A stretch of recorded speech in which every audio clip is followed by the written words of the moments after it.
Swinging a drive. Right field and deep. Back goes Aquino. It's got a chance. Gone. Get out the tape measure. Long gone. Fly the W! Cubs fans, it's time to fly the W with Dustin Rhodes and Paul Crawly Jean.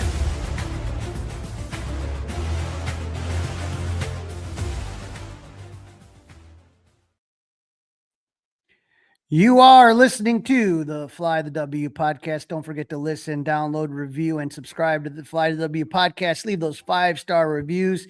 You can email us at crawlysclubhouse@gmail.com. And don't forget, you can watch us all the time at Crawly's Clubhouse YouTube page. And I am happy to have on and welcome a wonderful guest, the voice of spring for, 1983. How many years now? Tim Sheridan. I'm looking at your card, Tim. This is a card you gave me in 2023 that says 40 years.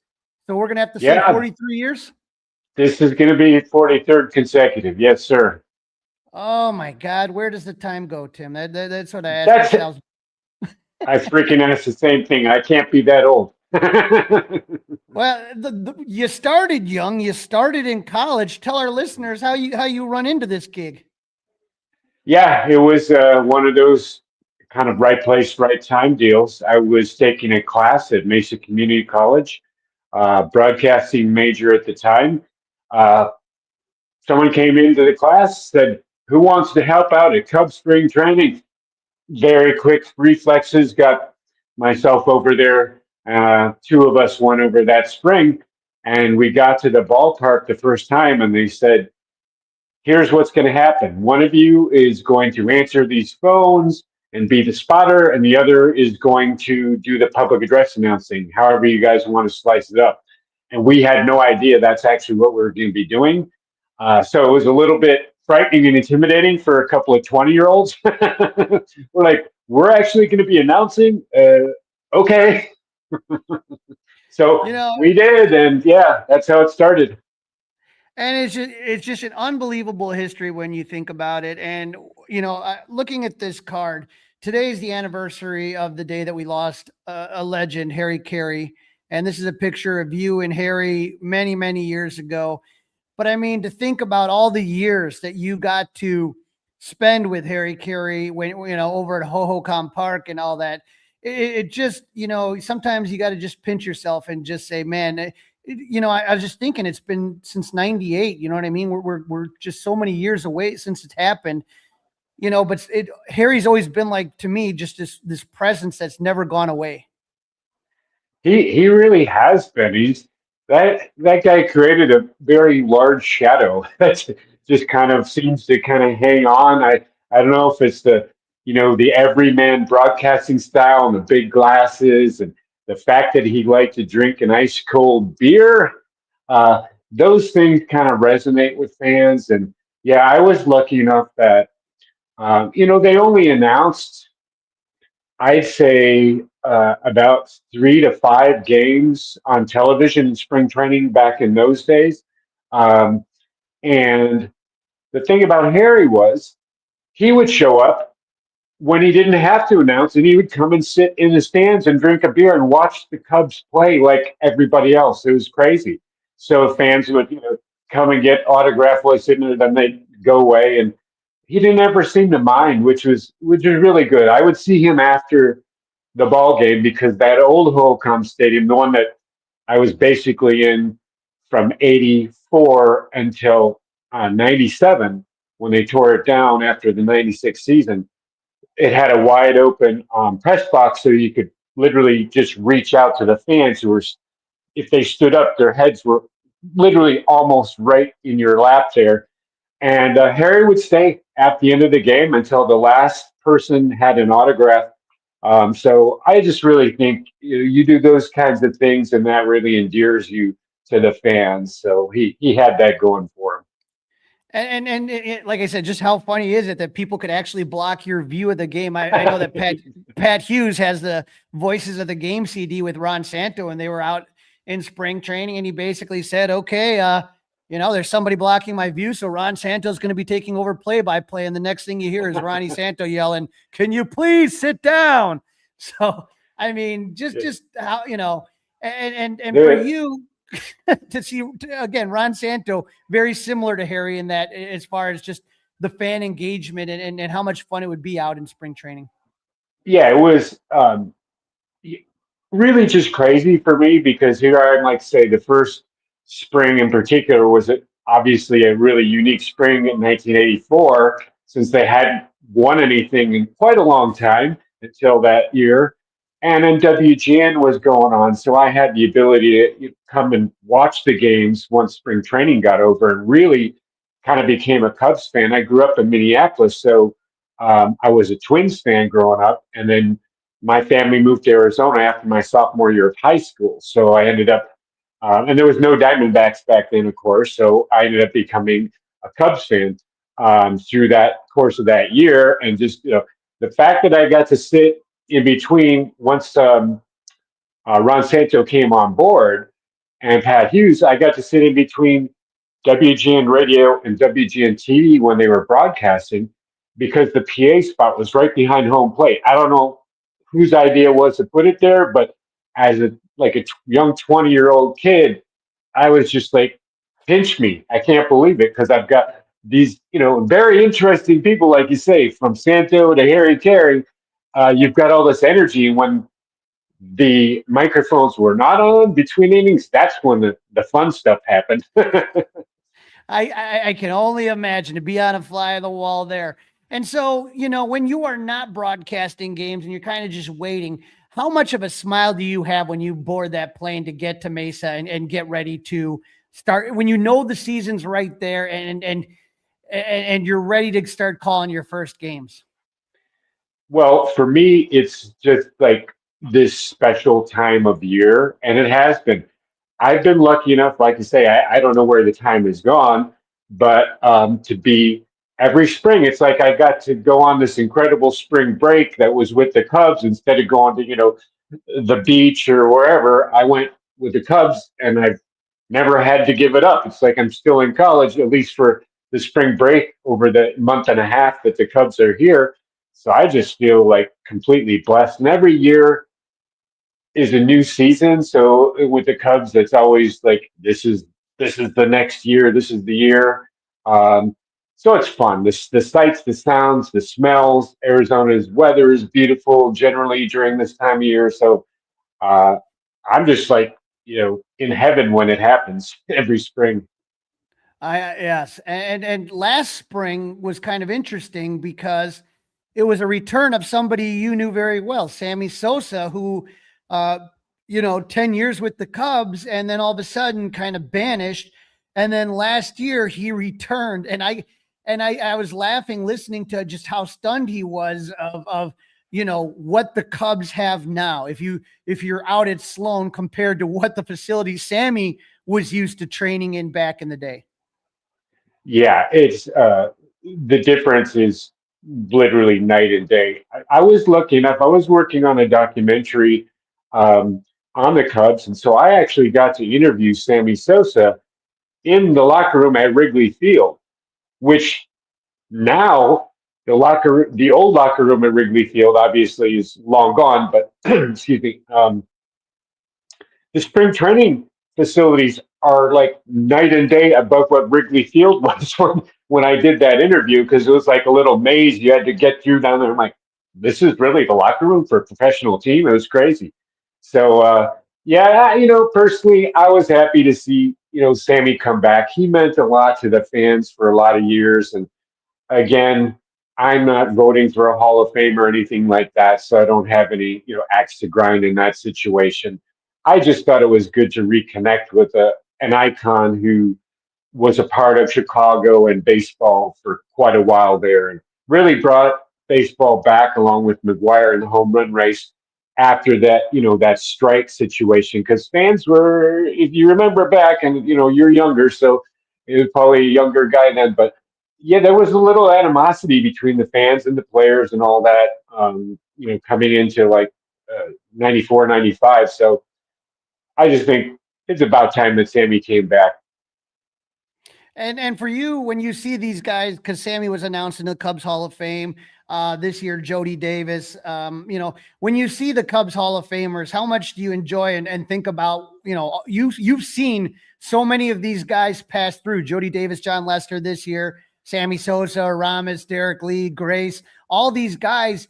You've gotten to kind of just follow their career. How enjoyable is it for you to see them get the recognition at Wrigley Field?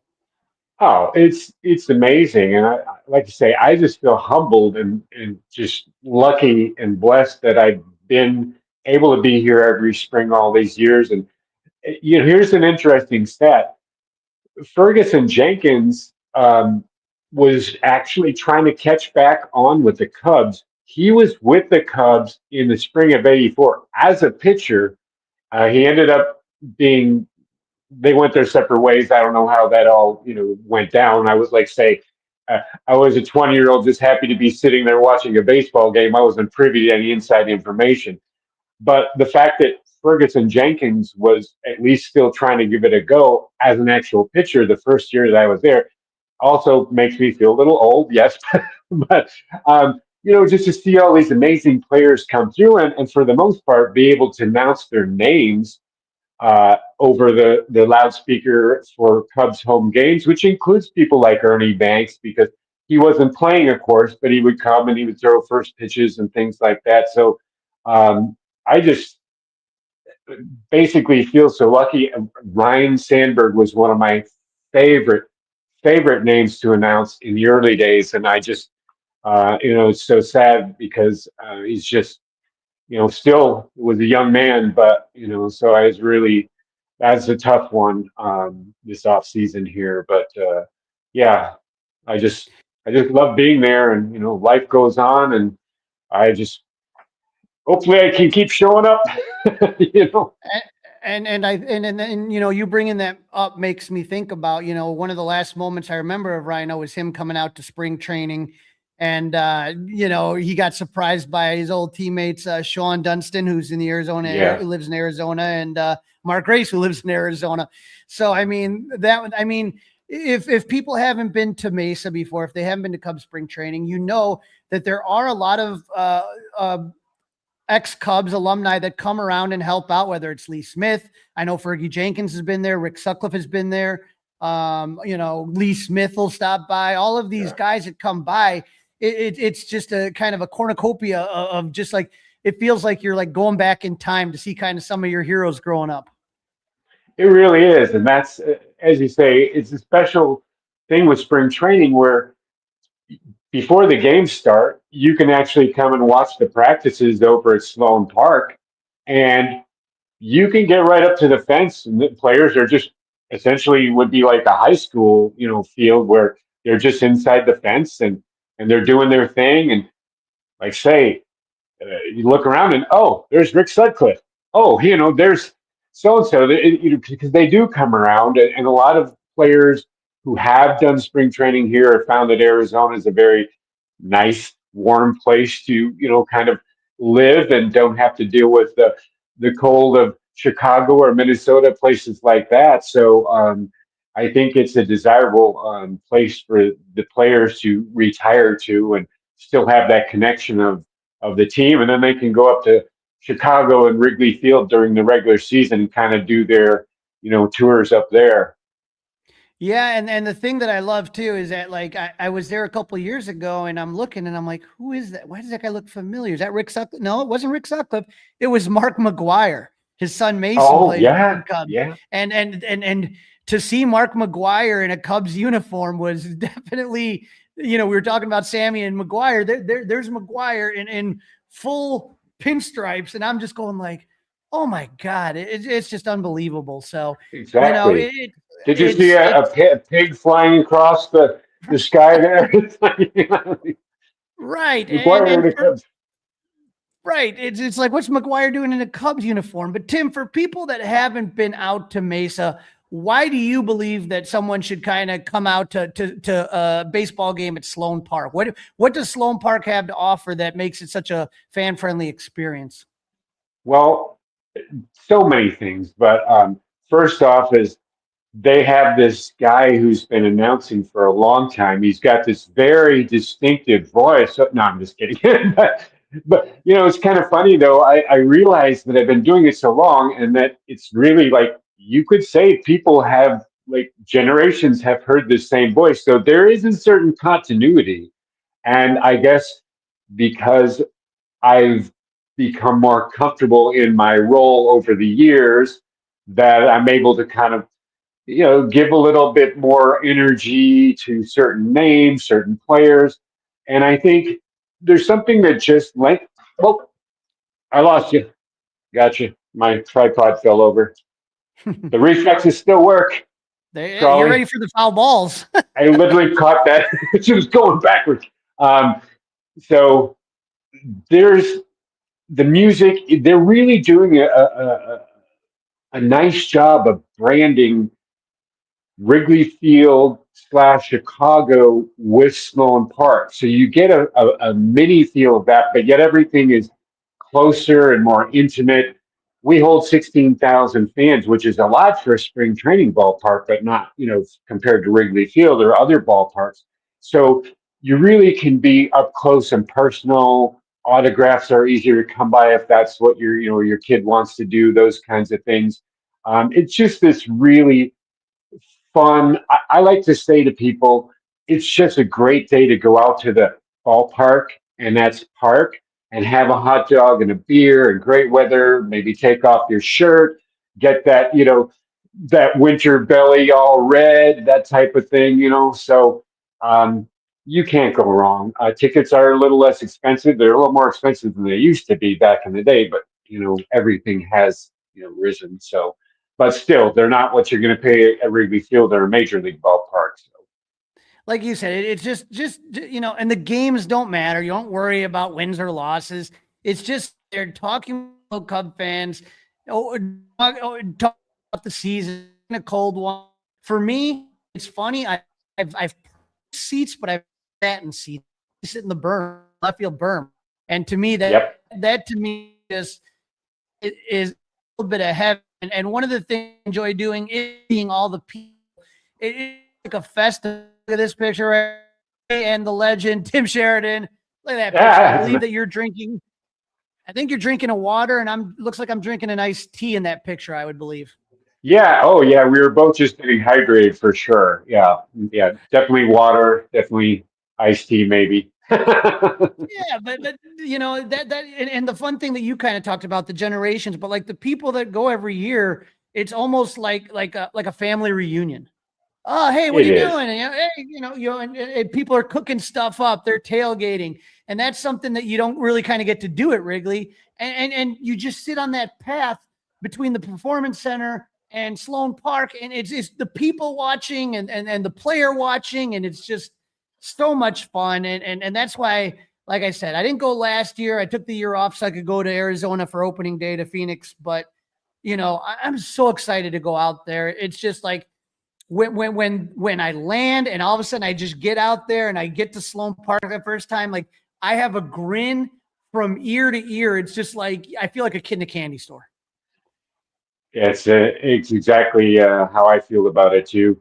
I'll tell you a quick little story about back in that old Holcomb, the one where I used to actually have to introduce Harry Carey and hand him my microphone to do the seventh inning stretch.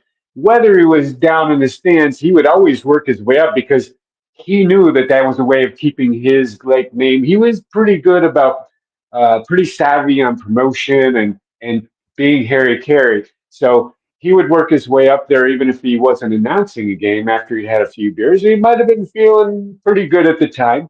Um, so I would introduce him on the microphone, and he would, sing because the audio system wasn't very good, and the microphone wasn't tied into WGN, so they just had to sing it over my PA. But so Harry, back let's see, probably the year before the stadium was torn down. Oh, so this was what I was getting at. In 1984, when I started, until 1989 at the old Holcomb Park, they did not sell beer. at all. There was no Wow. beer sales, and I've talked to a few people and wasn't quite sure what it is, but Mesa is and really was back then kind of a Mormon town, and I think that was kind of part of an extended history to finally get that to happen. So yeah, so Harry didn't show up to the games as much before '89. No, I'm just kidding. But he would work his way up to the stadium Oh, and he did. literally use your mic. He would use my mic, and as I say, going back, that old uh, that old press box was straight above the main concession stand. And this is what you say about memories and things that trigger memories. Your nose is really a good trigger, as much as your ears and all the other senses. But with that main concession stand, every year when I got there, I could smell the popcorn, the hot dogs, the hamburgers grilling. They would just walk straight up because it was wide open. Now I get there, of course, it'd make me hungry, but I would just think to myself, it's spring training again. I'm so lucky to be here, and I still feel the exact same way. And Tim, it really is the Cub fans that are lucky to have you. Again, there's just a lineage of people that have been such a part of this. And when we go and we see you, it just reminds us of just all the fun times, all the fun memories. It truly is a blessing to have you continuing to do this. And I'm looking forward to my 50th anniversary card. This is right here. This one is number 42 out of 400. So not bad. But I'm looking forward to that. Tim, where can our listeners find? I know you do a lot of creative things. Where can your listeners find your work? Yeah, we'll be getting back into doing some creative things. Last year, I did a brewery and baseball tour. So I'm right now. What I'm working on is a 10-year anniversary of the Cubs World Series team. So I would always be here, as you know, but maybe some of the people don't. And I would bring my camera, my video camera, my still camera, and I would take pictures. So for that team, as they were working its way up, from the time they got Rizzo in the trade and got all these young guys, I would film every spring and I would do interviews with different players and stuff. So I'm putting together a little program that will be about an hour long, and it's kind of going back to the 10-year anniversary, but also what built that team up and the players. And so it's a multimedia experience, and it's going to be at a brewery. So we'll be able to kind of have a beverage, adult beverage, as Harry would have appreciated so much. And I'll do that for an hour, and then we'll have some Q&A, and then we'll just talk baseball for like another half hour. So I'm getting the actual place and date situated right now, and so I'll let you know. I'll let everybody know. But Boys of Spring is the website, so I'll be doing more on that as we start. You can my YouTube channel, Tim Sheridan, Boys of Spring, all that. Either way, you type it in, that stuff should come up. So yeah. Why don't you do us a favor? Why don't you go ahead and take the PA and kind of get us ready for spring? Give us a final call here before we leave. Well, I should say I have I have a secret document that I just went to. This is the control room information packet that we just had a meeting on Wednesday. So there are some things here that I just can't let anyone know about. But anyhow, um, I'll just give you a preview of what you might hear tomorrow if you were at the game, just to start off. I got to get in my right headspace here, of Yeah, course, I'm because closing my eyes, man. as a It's 20 Crawley, as a 20-year-old, I couldn't just use my talking voice. I had to figure out how to like program myself into what a public address announcer sounds like. So um, it's been an ongoing thing, but now I have this PA persona that I use. Anyhow, here we go. Good afternoon and welcome to Sunny Mesa's Sloan Park, spring training home of your Chicago Cubs. Well, something like that. I hope I didn't blow out the mic there. No, you did great, man. I cannot wait to hear you tomorrow, and I can't wait to see you, buddy, when I head out to Mesa. Thank you so much for jumping Yes, on. sir. My pleasure, as always, Crawly.